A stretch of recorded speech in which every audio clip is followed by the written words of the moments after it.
अस्सलामुअलैकुम। आज मैं आपको बुक D3 जिसका चैप्टर नंबर 1 है उसकी एक्सरसाइज 1A का क्वेश्चन 6 कराऊंगी। आइए हम क्वेश्चन 6 रीड करते हैं। Simplify each of the following. Question 6 के A to L पार्ट हैं जिन्हें हमें सिंप्लीफाई करना है। हम इसका पार्ट ए करते हैं। इसका पार्ट ए फ्रैक्शन फॉर्म में दिया हुआ है और बीच में मल्टीप्लिकेशन का साइन है। अगर क्वेश्चन हमें फ्रैक्शन फॉर्म में दिया हुआ हो, बीच में मल्टीप्लिकेशन का साइन हो, तो ऊपर नीचे नंबर हम आपस में कट करते हैं, और अगर क्रॉस में नंबर कैंसिल आउट हो रहे होते हैं, कट हो रहे होते हैं, तो हम उनको भी कैंसिल आउट करते हैं।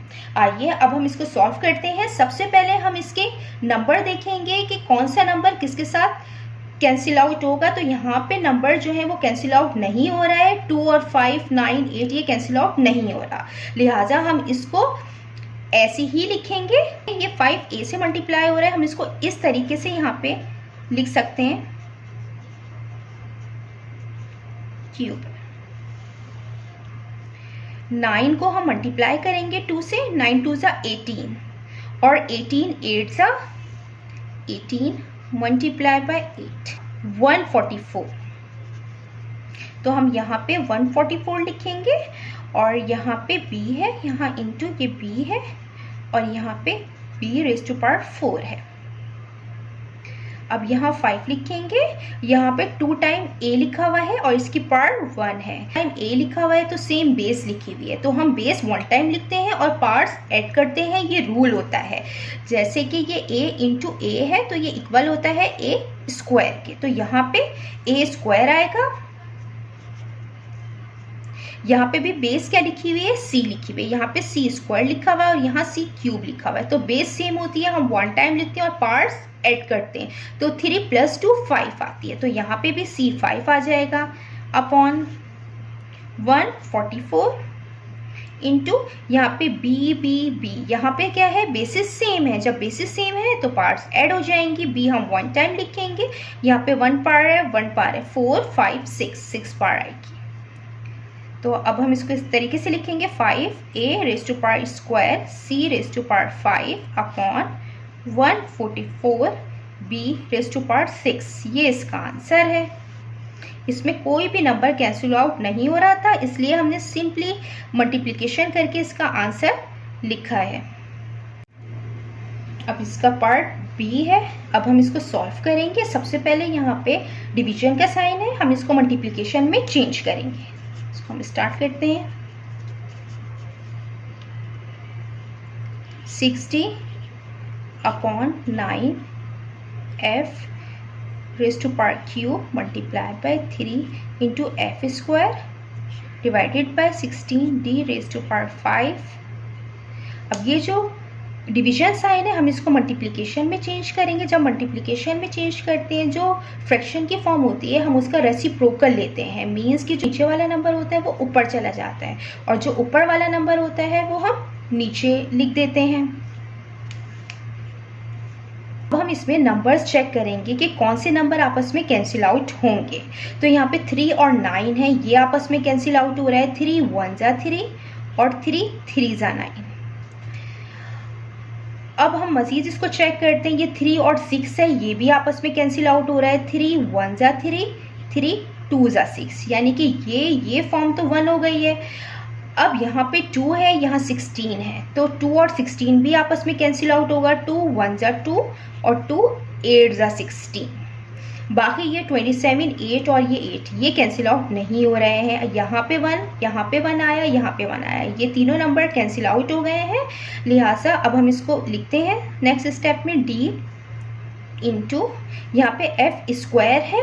अगर हम इसको एक्सपेंड करके लिखना चाहें तो हम उस तरीके से भी लिख सकते हैं। f स्क्वायर की ही फॉर्म में मैं इसको लिखूंगी, मल्टीप्लाई बाय यहाँ पे 27 मल्टीप्लाई बाय d। हमने मल्टीप्लिकेशन के साइन में मैंने इसको लिख दिया है। यहाँ पे नंबर कैंसिल हुआ है तो यहाँ पे f क्यूब आया है, multiply by 8 multiply by d raise to power 5 multiply by 8 multiply by f की पावर स्क्वायर। अब हम इसमें देखेंगे कि जो वेरिएबल हैं वो कौन से कट होंगे। तो यहाँ पे एफ स्क्वायर है, यहाँ एफ क्यूब है, यहाँ पे एफ स्क्वायर है। तो एफ स्क्वायर और एफ स्क्वायर ये दोनों मैं कैंसिल आउट करूँगी। अब यहाँ पे d इंटू डी है तो d इंटू डी स्क्वायर के बराबर होता है, और इसके नीचे d की पार्ट 5 है तो इसका मतलब है कि d 5 टाइम्स लिखा हुआ है।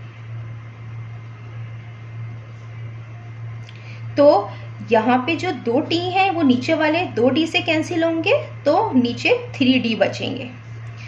तो ऊपर के ये d कैंसिल हो गए, नीचे d क्यूब बचेगा।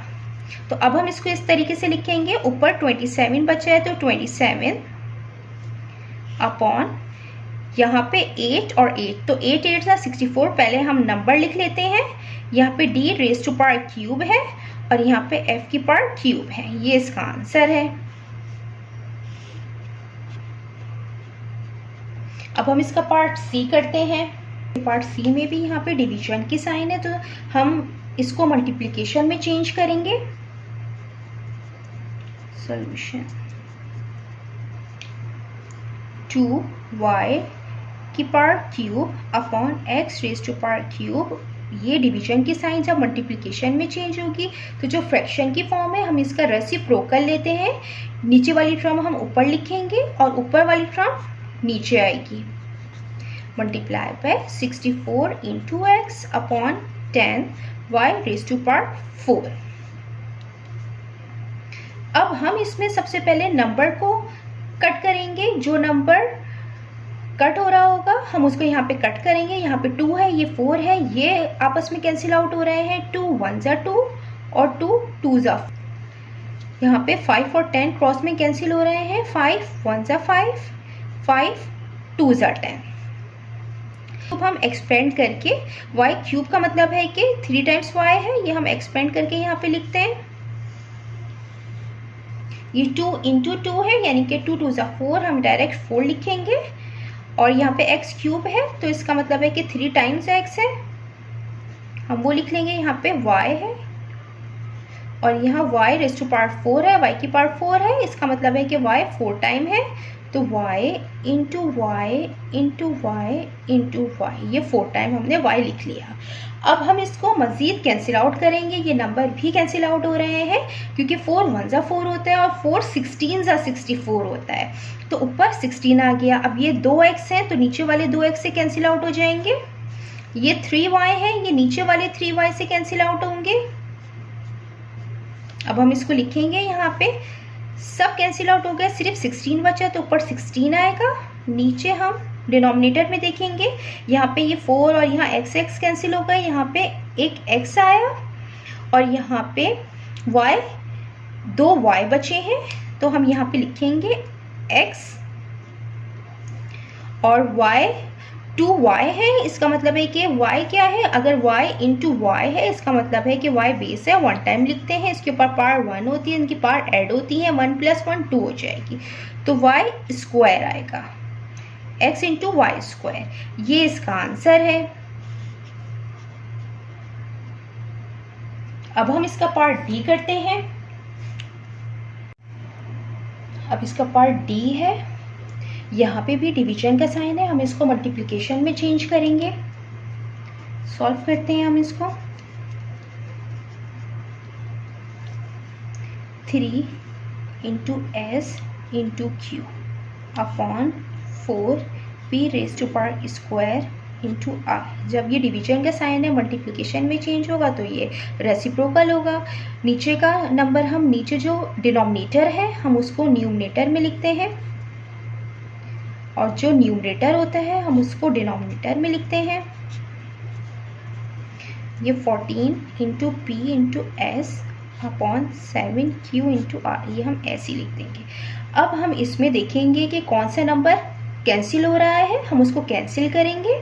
ये 3 और 3 ये क्रॉस में कैंसिल हो रहे हैं, कट हो रहे हैं, हम इनको कट करेंगे। ये 4 और 12, 4 1 जा 4 और 4 3 जा 12, ये कट हो गए। ये 7 और 14, 7 1 जा 7, 7 2 जा 14। अब जो नंबर्स हैं हम उनको सबसे पहले लिखेंगे। 3 और 2 बचा है तो 3 2 जा 6। उसके बाद यहाँ पे p क्यूब है और p है तो हम ये p क्यूब को एक्सपेंड करके लिखेंगे। p क्यूब का मतलब है कि p 3 टाइम है, p into p into P, और यहाँ पे भी एक p है उसके बाद Q 1 टाइम लिखा हुआ है ऊपर, और S जो है ये 2 टाइम है और ये 1 टाइम है, 1 टाइम लिखेंगे। यहाँ जो 2 टाइम है इसको हम 2 टाइम लिखेंगे, और यहाँ भी 1 टाइम है तो हम 1 टाइम लिखेंगे। ये हमने एक्सपेंड कर दी सारी फॉर्म। यहाँ पे नंबर सारे कैंसिल हो गए हैं। यहाँ पे p स्क्वायर है तो हम इसको भी खोल के लिखेंगे, मीन्स के ये 2 टाइम है। यहाँ पे q क्यूब है और 1 टाइम q है तो हम q क्यूब को भी खोल देंगे। यहाँ पे r 2 टाइम लिखा हुआ है तो हम इसको 2 टाइम लिखेंगे। अब हम देखेंगे कि क्या चीज़ यहाँ पे कैंसिल होगी। 6 हम ऐसे ही लिख देंगे। यहाँ पे नीचे 2p है, ये ऊपर वाले 2p से कैंसिल आउट हो रहे हैं। यहाँ पे 1q है तो नीचे कैंसिल हो गया q से। अब यहाँ पे s नीचे डिनोमिनेटर में नहीं है तो हम ऊपर s ऐसे ही लिखेंगे, और ऊपर r नहीं है तो हम r ऐसे ही लिखेंगे। अब हम इसको लिखते हैं। यहाँ पे 2p कैंसिल हो गए और 2p बचे तो मीन्स कि p इंटू p स्क्वायर के बराबर होता है, तो यहाँ पे p स्क्वायर आएगा। और q कैंसिल हो गया है। यहाँ पे 1 2 3 4 4 s लिखे हैं, इनकी बेस हम एक दफ़ा लिखते हैं और इसमें पार्ट्स ऐड करते हैं। इनकी पार्ट्स 1 है तो 1 + 1 + 1 + 1 4 होगी। नीचे कोई है, यहाँ p कैंसिल किया। q जो है वो 3 टाइम लिखे हुए हैं, 1 2 3, इनकी पार्ट है। जब सेम हो 1 टाइम हैं, ऐड करते हैं 1 + 1 3, क्योंकि क्यूब आ गए। ये r जो है 2 दफ़ा लिखा हुआ है, r 2 टाइम लिखा हुआ है तो r स्क्वायर आ गया। ये इसका आंसर।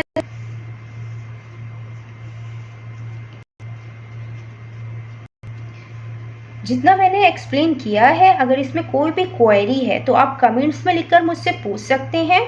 अल्लाह हाफिज़।